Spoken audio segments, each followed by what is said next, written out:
برادران اسلام، اللہ تبارک و تعالیٰ نے اپنے بندوں پر بے شمار نعمتیں نازل کی ہے، بے شمار نعمتیں عطا کی۔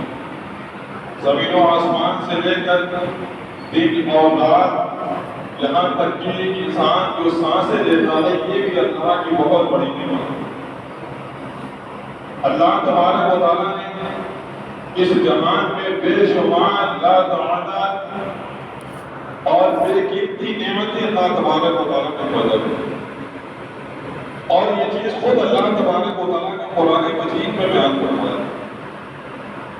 سورہ ابراہیم آیت نمبر 32، 33، 34 میں اللہ تبارک و تعالیٰ ارشاد فرماتا ہے: اللہ الذی خلق السماوات والارض، اللہ ہی ہے جس نے زمین و آسمان کو پیدا کیا، وَأَنزَلَ مِنَ السَّمَاءِ مَاءً، اور وہی ہے جس نے آسمان سے پانی نازل کیے، وَأَخْرَجَ بِهِ مِنَ الثَّمَرَاتِ رِزْقًا لَكُمْ، وہی ہے جس نے تمہیں آسمان سے پانی نازل کر کے زمین سے تمہارے لیے رزق اور پھلوں کو پیدا کیا۔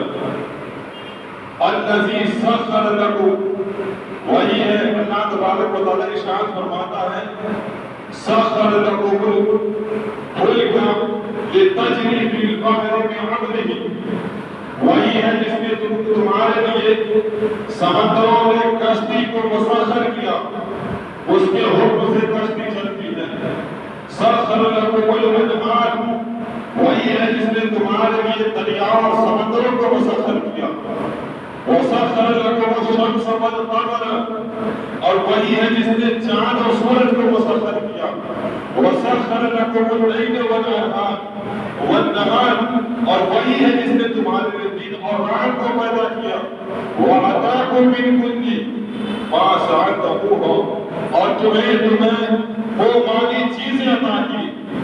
وَإِن تَعُدُّوا نِعْمَتَ اللَّهِ لَا تُحْصُوهَا، یہ تمام نعمتوں کو ذکر کرنے کے بعد اللہ تبارک و تعالیٰ ارشاد فرماتا ہے: اگر تم اللہ کی نعمتوں کو شمار کرنا چاہو تو تم اس کی نعمتوں کو شمار نہیں کر سکتے۔ ان الانسان لظلوم کفار، بے شک انسان بہت بڑا ظالم ہے اور اللہ تبارک و تعالیٰ کا بہت بڑا ناشکرا ہے۔ اس آیت کریمہ میں اللہ تبارک و تعالیٰ نے بڑی بڑی نعمتوں کا ذکر کیا ہے۔ زمین یہ اللہ کی بہت بڑی نعمت ہے، آسمان اللہ تبارک و تعالیٰ کی بہت بڑی نعمت ہے۔ اللہ تبارک و تعالیٰ نے انسانوں کے لیے کشتیوں کو سمندر پر مسخر کر دیا ہے، یہ بھی اللہ تبارک و تعالیٰ کی بہت بڑی نعمت ہے۔ سمندروں اور دریاؤں کو اللہ تبارک و تعالیٰ نے مسخر کیا، یہ بھی اللہ کی بہت بڑی نعمت ہے۔ اللہ تبارک و تعالیٰ نے چاند اور سورج کو پیدا کیا اور ان کو مسخر کیا جو وہ اپنے وقت پر چلتے ہیں، یہ بھی اللہ تبارک و تعالیٰ کی بہت بڑی نعمت ہے۔ اور دن اور رات کو پیدا کیا، یہ بھی اللہ کی بہت بڑی نعمت ہے۔ اور اللہ تبارک و تعالیٰ ارشاد فرماتا ہے: اے انسانوں، یہ ساری نعمتیں تو میں نے تمہیں عطا کی ہیں، اس کے باوجود بھی جو کچھ بھی تم نے مانگا ہے وہ سب عطا کیا ہے۔ اگر تم میری نعمتوں کو شمار کرنا چاہو تو میری نعمتوں کو شمار نہیں کر سکتے، بے شمار نعمتیں ہیں، مگر اللہ نے اپنے بندوں سے کبھی بھی اپنی نعمتوں کا ذکر کرنے کے بعد اپنی نعمتوں کا احسان نہیں کیا۔ اللہ نے قرآن مجید میں کئی بار یہ بیان فرمایا: اے انسانوں، میں نے تمہارے لیے زمین کو پیدا کیا اور زمین پیدا کر کے میں نے تم پر بہت بڑا احسان کیا۔ اے انسانوں، میں نے آسمان کو پیدا کیا، آسمان کو پیدا کر کے میں نے تم پر بہت بڑا احسان کیا۔ میں نے آسمان سے پانی نازل کیا اور پھر زمین سے اس پانی کے ذریعے سے سبزے اگائے پھلوں کو پیدا کیا، تمہارے لیے رزق بنایا۔ اے انسان، میں نے اس کے ذریعے سے تم پر احسان نہیں جتلایا۔ اے انسانوں، میں نے چاند اور سورج کو پیدا کیا مگر اس کے ذریعے سے میں تم پر احسان نہیں جتلاتا۔ اے انسانوں، یہ تو بہت بڑی نعمت ہے، اللہ تبارک و تعالیٰ نے تمہیں آنکھیں دی، کان دیے، دل دیے، مگر اس پر کبھی بھی اللہ تبارک و تعالیٰ نے احسان نہیں جتلایا کہ اے انسانوں، میں نے تمہیں آنکھیں دی ہے، اس لیے تم پر میرا بہت بڑا احسان ہے۔ اے انسانوں، اے میرے بندوں، میں نے تمہیں کان دیے، تمہیں دل دیے، اس لیے میں نے تم پر بہت بڑا احسان کیا۔ نہیں، کہیں پر اللہ تبارک و تعالیٰ نے قرآن مجید میں یہ ذکر فرمایا ہے۔ جوان وجعل لكم السمع والابصار والافئدة لعلكم تشكرون. انسانوں میں نے تمہارے لیے کان، آنکھیں اور دل بنائے تاکہ تم شکر ادا کرو. کہیں پر اللہ تبارک و تعالیٰ کی شان کی. اللہ تبارک و تعالیٰ نے ہمارے جسم میں لاکھوں کروڑوں کی نعمتیں پائی. اگر آپ ان کا اندازہ لگانا چاہیں، یہ آنکھیں اللہ کی بہت بڑی نعمت ہے. ان آنکھوں میں جو روشنی ہے یہ بھی اللہ کی بہت بڑی نعمت ہے.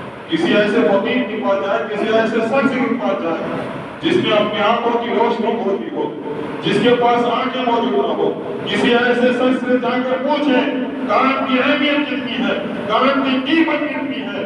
جس کے پاس کان نہیں ہے یا جس کے پاس کان تو ہے مگر قوت زبان نہیں ہے، کسی شخص کے پاس جائیں اور پوچھیں زبان کی اہمیت کتنی ہے اور قوت زبان کی اہمیت کتنی ہے.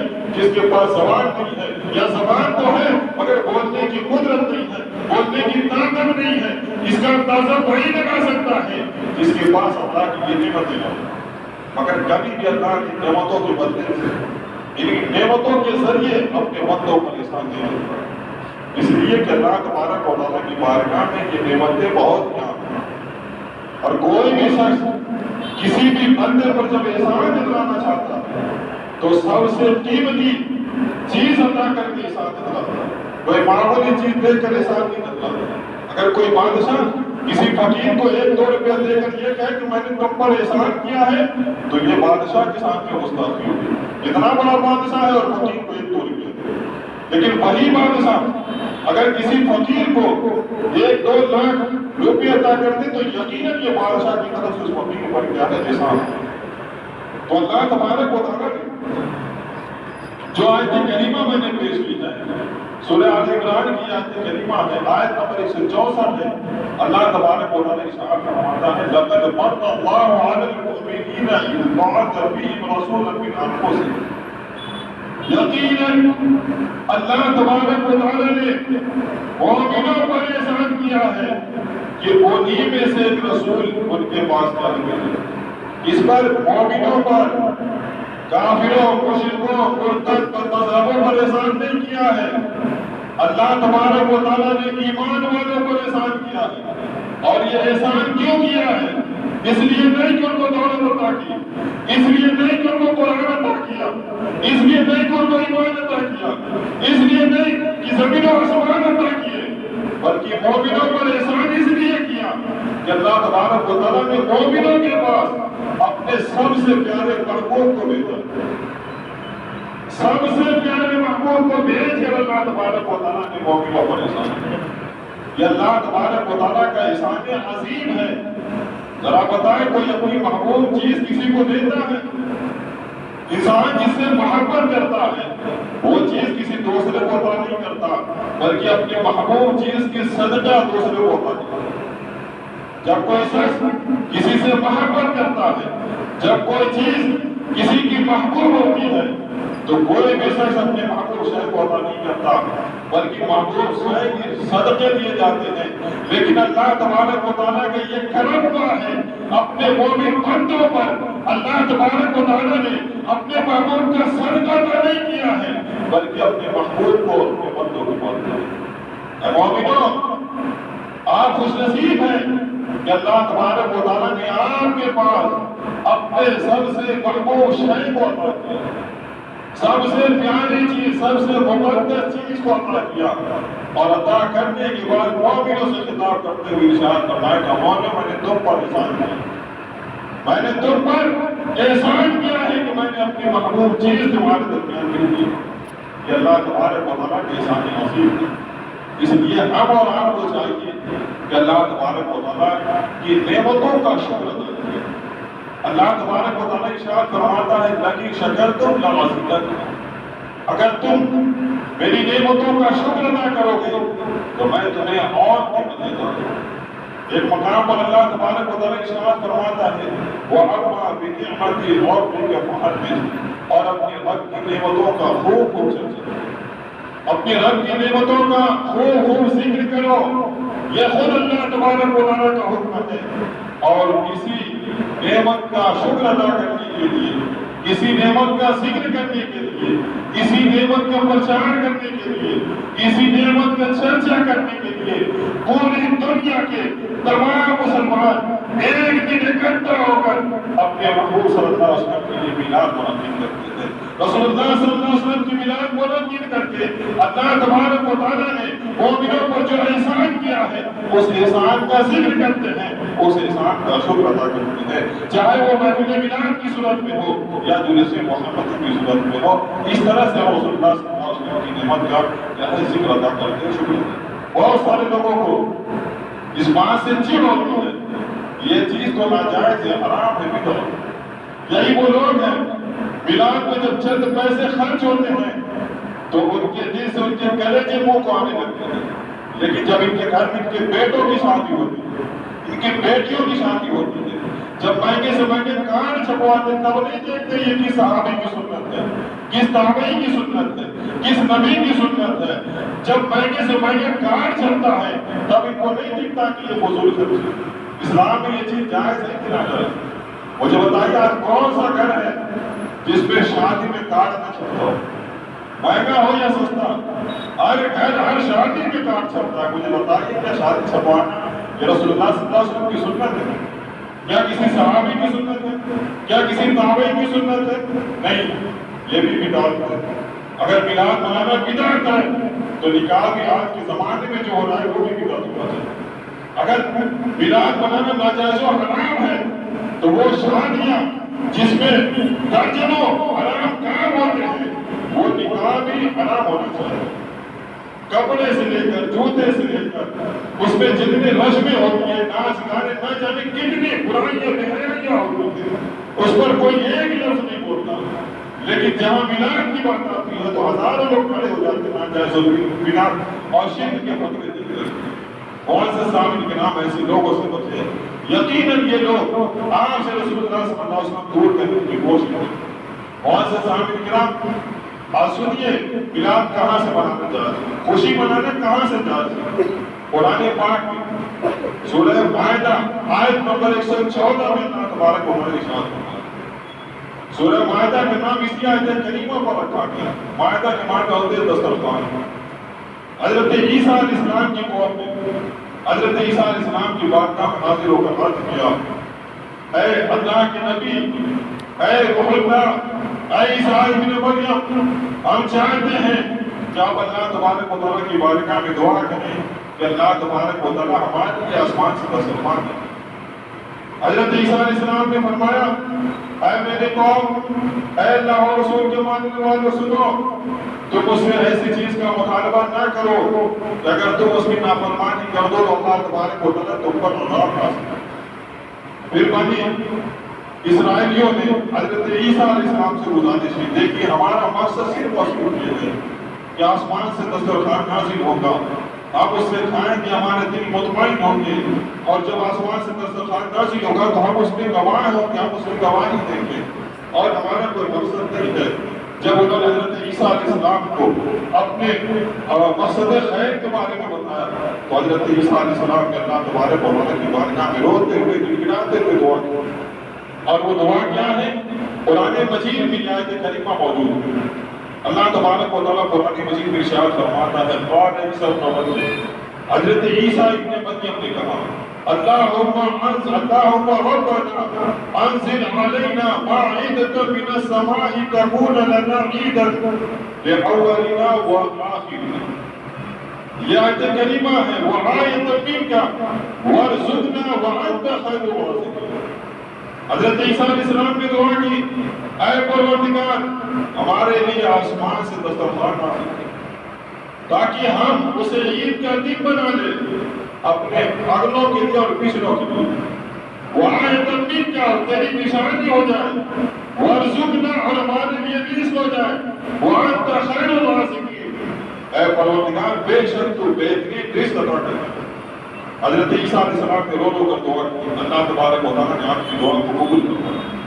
اور پھر حضرت عیسیٰ علیہ السلام کے پاس آسمان سے دسترخوان نازل کیا, اور اس دسترخوان میں 7 مچھلیاں, بھنی ہوئی مچھلیاں, 7 روٹی اور بھنے ہوئے گوشت, زیتون اور گھی, مکھن, پنیر, یہ چند چیزیں اس دسترخوان میں موجود. جب یہ دسترخوان نازل ہوا حضرت عیسیٰ علیہ السلام نے اپنے قوم سے پوچھا کہ دسترخوان کو کون لے گا؟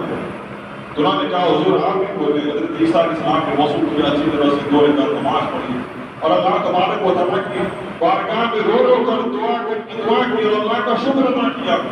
اور پھر اس کے بعد وہ دسترخوان کو کھولا. اللہ تبارک و تعالیٰ نے حکم دیا کہ سب سے پہلے اپنے قوم کے جو بیمار ہیں, جو فقیر ہیں, جو مسکین ہیں, جو لاچار ہیں, ان کو کھلاؤ. حضرت عیسیٰ علیہ السلام نے ایسا کیا اور پھر سارے قوم کے لوگوں کو کھلایا. اور روزانہ وہ دسترخوان نازل ہوتا. بنی اسرائیل اپنی آنکھوں سے اس دسترخوان کو نازل ہوتے ہوئے بھی اور زمین سے جانتے ہوئے بھی 40 دن تک مسلسل وہ دسترخوان نازل ہوتا. 40 دن کے بعد اللہ تبارک و تعالیٰ نے حضرت عیسیٰ علیہ السلام کو حکم دیا کہ اے عیسیٰ اب اپنے قوم کے جو مالدار ہیں, جو پیسے والے ہیں, ان کو منع کرتے ہیں کیا وہ دسترخوان سے نہ کھائیں. جیسے ہی ان کو منع کیا گیا انہوں نے حضرت عیسیٰ علیہ السلام کے اس موت سے کہا اور انہوں نے کہا یہ تو نہیں ہے مگر کھلا ہوا جادو. حضرت عیسیٰ علیہ السلام نے کہا جب تک تم اسے کھاتے رہے, اللہ تبارک و تعالیٰ کی نعمت سمجھتے رہے, اور جب تمہیں اس نعمت سے منع کر دیا تو تم اس کی ناشکری کرتے ہو اور اسے جادو بتاتے ہو. اے میرے قوم, اللہ سے ڈرو. اگر تم اللہ تبارک و تعالیٰ کی نافرمانی کرو گے تو یقیناً اللہ تبارک و تعالیٰ تمہیں اپنے عذاب میں گرفتار کرے. اس قوم میں 330 لوگ تھے جو اس قوم کے مالدار تھے. انہوں نے جادو کہہ کر حضرت عیسیٰ علیہ السلام کی اس معجزے کا انکار کیا. جب رات کو سوئے تو اللہ تبارک و تعالیٰ نے ان کی صورتیں مسخ کر دی. جب صبح کو اٹھے تو وہ سب کے سب سور بن چکے تھے, اور سور بننے کے بعد وہ اپنے گھروں کے پاس آس پاس دوڑتے رہتے اور گندگی کھانے لگے. سارے قوم کے لوگ حضرت عیسیٰ علیہ السلام کی بارگاہ میں پہنچے. جو لوگ ایمان لائے اور ایمان پر قائم کیے تھے اور جنہوں نے اللہ کے نبی صلی اللہ علیہ وسلم کی شان میں گستاخی نہیں کی تو وہ سب کے سب حاضر ہوئے اور حضرت عیسیٰ علیہ السلام سے گزارش ہوئی اے اللہ کے نبی اب اللہ تبارک و تعالیٰ کی بارگاہ میں دعا کریں کہ اللہ تبارک و تعالیٰ ان لوگوں کو, ہمارے رشتہ داروں کو, ہمارے بھائیوں کو جن کی صورتیں مسخ ہو چکی ہیں ان سے اپنا عذاب کیا اٹھا دے. حضرت عیسیٰ علیہ السلام نے کہا اب اللہ تبارک و تعالیٰ کا حکم صادر ہو چکا ہے, اب بدل نہیں جا اب اللہ نہیں جا سکتا. 3 دن تک وہ سب کے سب اسی حالت میں رہے اور تیسرے دن سب کے سب کیا ہلاک ہو گئے اللہ کے نبی صلی اللہ علیہ وسلم کی نافرمانی کی وجہ سے. اور اس کے بعد اس دن جس دن اللہ تبارک و تعالیٰ نے دسترخوان نازل کیا تھا وہ اتوار سنڈے کا دن تھا. اسی دن حضرت عیسیٰ علیہ السلام کی قوم نے عید منانا, خوشی منانا شروع کر دیا. اور اس وقت سے لے کر آج تک آپ کے اگر کوئی عیسائی پہچان میں ہو تو آپ پتہ کر لیں آج بھی وہ اتوار کے دن نہیں منا. بتائیے چلا کہ کسی دن اللہ تبارک و تعالیٰ کی نعمت نازل ہو جائے تو اس دن خوشی منانا یہ شرک و بدعت نہیں بلکہ حضرت عیسیٰ علیہ السلام کی سنت. حضرت عیسیٰ علیہ السلام نے صرف دسترخوان نازل ہونے کی بنا پر اس دن خوشی منایا تھا. ذرا سوچیں ربیع الاول میں 12 تاریخ کو اللہ کے رسول صلی اللہ علیہ وسلم کی وہ مقدس ذات نازل ہوئی ہے جس کے صدقے میں حضرت عیسیٰ علیہ السلام بلکہ تمام انبیاء کرام, تمام رسول اللہ بلکہ پوری کائنات کو جس کے صدقے میں پیدا کیا گیا.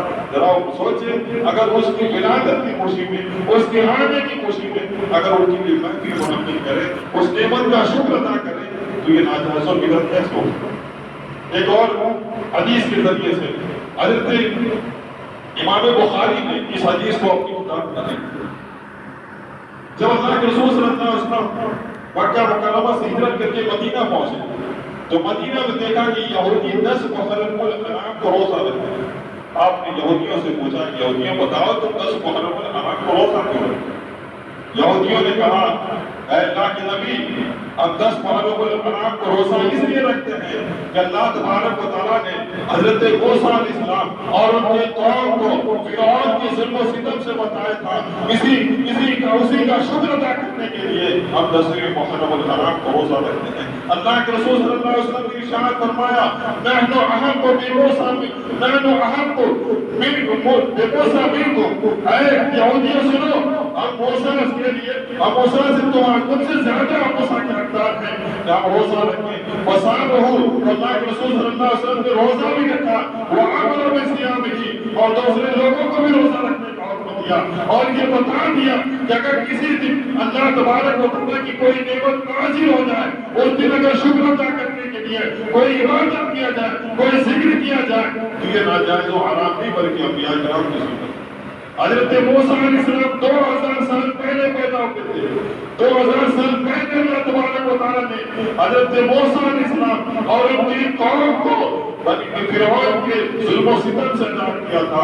ہونا تو یہ چاہیے تھا کہ موسیٰ اور اپنی قوم کے لوگ اس کا شکر ادا کریں، مگر ہزاروں سال بعد بھی اس قوم کے لوگ اس کا شکر ادا کر رہے ہیں۔ یہ اس بات کی دلیل ہے کہ اگر کسی دن اللہ کی نعمت آ جائے تو شکر ادا کرنا یہ اللہ تبارک و تعالیٰ کے حکم کے فرما برداری ہے بلکہ انبیاء کرام کی سنت ہے۔ اللہ کے رسول صلی اللہ علیہ وسلم نے یہ نہیں فرمایا اے یہودیوں یہ تو بدعت ہے، یہ ناجائز و حرام ہے، ہزاروں سال پہلے جو کام ہوا تھا اس کا شکر تم آج کیوں ادا کر رہے ہو؟ نہیں، منع نہیں کیا، بلکہ اللہ کے رسول صلی اللہ علیہ وسلم نے اشارت فرمایا اے یہودیوں ہم تم سے زیادہ حقدار ہیں موسیٰ علیہ السلام کے کہ ہم ان کی طرف سے اللہ کا شکر کریں۔ اور اس طرح سے اللہ کے رسول صلی اللہ علیہ وسلم نے روزہ بھی رکھا اور دوسروں کو بھی روزہ رکھنے کا بہت سے سامنے کرام قرآن مجید میں ایک مقام پر اللہ تبارک و تعالیٰ اشارت فرماتا ہے وَذَكِّرْهُمْ بِأَيَّامِ اللَّهِ اور انہیں اللہ کے دنوں کو یاد کرو۔ بہت سے سامنے کرام متواتر محسن کرام فرماتے ہیں ایام اللہ سے مراد یعنی یہ جو اللہ کے دن مراد ہے، یوں تو سارے دن اور سارے راتیں اللہ ہی کے لیے ہیں، مگر یہاں پر جو اللہ تبارک و تعالیٰ نے حکم فرمایا ہے کہ لوگوں کو ایام اللہ یعنی اللہ کے دنوں کو یاد دلاؤ، اس سے مراد وہ دن ہے جس میں اللہ تبارک و تعالیٰ نے اپنی نعمتوں کا کیا ہے نزول فرمایا ہے، جس دن میں اللہ تبارک و تعالیٰ نے اپنے نعمتوں کو نازل کیا ہے، اس دن کو لوگوں کو یاد دلانے کا حکم خود اللہ تبارک و تعالیٰ نے قرآن مجید میں بیان کیا۔ حضرت عبداللہ بن عباس، حضرت کعب بن عبید، حضرت عبید بن کعب، حضرت قتادہ، حضرت مجاہد اور دیگر مفسرین کرام نے اس آیت کریمہ کی تفسیر میں یہی بیان فرماتے ہیں کہ ایام اللہ سے مراد یہ وہ دن ہے جس میں اللہ تبارک و تعالیٰ نے اپنی نعمتوں کا نزول فرمایا ہے۔ اس دن کو یاد دلانا چاہیے، اس دن اللہ تبارک و تعالیٰ کی خاص نعمتوں کا ذکر کرنا چاہیے اور اللہ تبارک و تعالیٰ کا شکر ادا کرنا چاہیے۔ بہت سے سامنے کرام وقت ہو چکا ہے اور باتیں بہت باقی ہیں، انشاءاللہ پھر کبھی موقع ملے گا تو آپ کے سامنے گفتگو کروں گا، مگر آپ حضرات سے گزارش یہ ہے کہ 16 تاریخ کو یعنی پیر کے دن 10 بجے انشاءاللہ اسی جامع مسجد میں محفل میلاد منعقد ہوگی۔ آپ تمام حضرات سے گزارش ہے کہ زیادہ سے زیادہ تعداد میں شریک ہو کر اس محفل کو بھی کامیاب بنائیں اور اپنی زندگی کو بھی دنیا و آخرت میں کامیاب بنانے کی کوشش کریں۔ دوسری گزارش یہ ہے کہ 16 تاریخ کو پروگرام کے بعد انشاءاللہ سابق پارلیمنٹ ممبر آف پارلیمنٹ جناب نسیم خان صاحب کی جانب سے دعوت طعام کا بھی پروگرام رکھا گیا ہے۔ آپ حضرات سے گزارش ہے کہ اس میں بھی شریک ہو اور زیادہ سے زیادہ تعداد میں شریک ہو کر ثواب دارین بھی حاصل کریں، اس پروگرام کو بھی کامیاب بنائیں اور دعوت میں بھی شامل ہو۔ اور دوسری چیز 18 تاریخ کو انشاءاللہ 3 بجے اس جامع مسجد سے جلوس محمدی کا کیا ہے پروگرام شروع ہوگا، جلوس محمدی کا آغاز ہوگا۔ اس میں بھی آپ تمام حضرات سے گزارش ہے کہ زیادہ سے زیادہ تعداد میں شریک ہو کر اس جلوس محمدی کو کامیاب بنائیں۔ اور دوسری بات یہ ہے کہ تمام برادران سے گزارش ہے جو اس جلوس میں شامل ہونے والے ہیں، آپ اس جلوس میں شامل ہو کر رسول اللہ صلی اللہ علیہ وسلم کی سنت کو لوگوں کے سامنے عام کریں، کوئی بھی ایسا کام نہ کریں جو اسلام اور شریعت کے خلاف ہو، ناچ گانے گئی اور ایسے ناموں سے پرہیز کرے جس سے کسی کو تکلیف پہنچے۔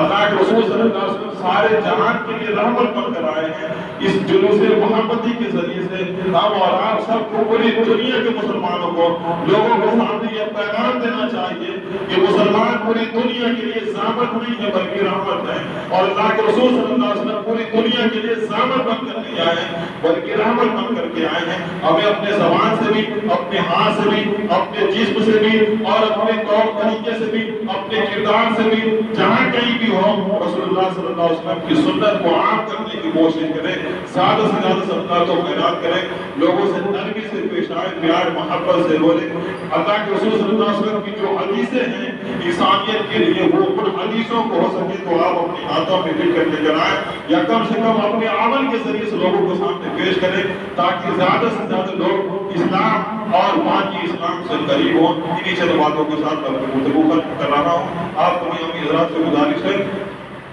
کہ آپ اس باتوں کا پورا خیال رکھیں اور خاص طور سے جو اعلان کیا گیا ہے اس میں کیا ہے آپ ضرور شامل ہو. 16 تاریخ کو صبح 10 بجے پروگرام شروع ہوگا اور انشاءاللہ پروگرام ختم ہونے کے بعد 12 بجے تک یا اس سے پہلے انشاءاللہ پروگرام ختم ہو جائے گا. پھر اس کے بعد دعوت عام ہوگی. آپ حضرات اس میں شامل ہوں اور شامل ہو کر ثواب تعالیٰ حاصل کریں. یہ باتیں ہیں آپ رسول اللہ صلی اللہ علیہ وسلم سے محبت کرتے ہیں تو آپ اپنی محبت کا ثبوت پیش کریں اور اپنی محبت کا اظہار کریں. لوگوں تک زیادہ سے زیادہ رسول اللہ صلی اللہ علیہ وسلم کا جو پیغام ہے وہ پیغام کو شامل کی کوشش کریں اور اس سے بہتر طریقہ کوئی نہیں ہو سکتا کہ جس دن رسول اللہ صلی اللہ علیہ وسلم کی ولادت ہوئی ہے اس دن ان کا ذکر کریں, لوگوں کو ذکر سنائیں اور اپنے عمل کے ذریعے سے اپنے قول کے ذریعے سے اپنے آس پاس رہنے والے لوگوں تک ایک بہترین پیغام پہنچائے. اس باتوں کے ساتھ میں گفتگو ختم کر رہا ہوں. آج 2 منٹ ڈیڑھ ہو گیا اس کی معذرت چاہتا ہوں اور اللہ تبارک و تعالیٰ کی بات کی دعا اور آپ سبھی حضرات کھڑے ہو جائیں. پہلے مسجد اس کی مسجد پر جہاں کہیں بھی کھڑے ہوں سبھی حضرات سنت پڑھے ہوں یا نہ پڑھو سبھی حضرات کھڑے ہو کر صفے درست کر لیں اور صفے درست کرنے کے بعد ان حضرات کی سنت پڑھنے سے گزارش ہے کہ بیٹھ جائیں اور صفوں میں کہیں جگہ خالی ہو تو پیچھے والے حضرات سے گزارش ہے کہ آ کے بڑھ کر اسے پور کر لیں اور جن حضرات کی سنت نہیں پڑھے اسے گزارش ہے کہ جلد سے جلد. السلام علیکم ورحمۃ اللہ وبرکاتہ.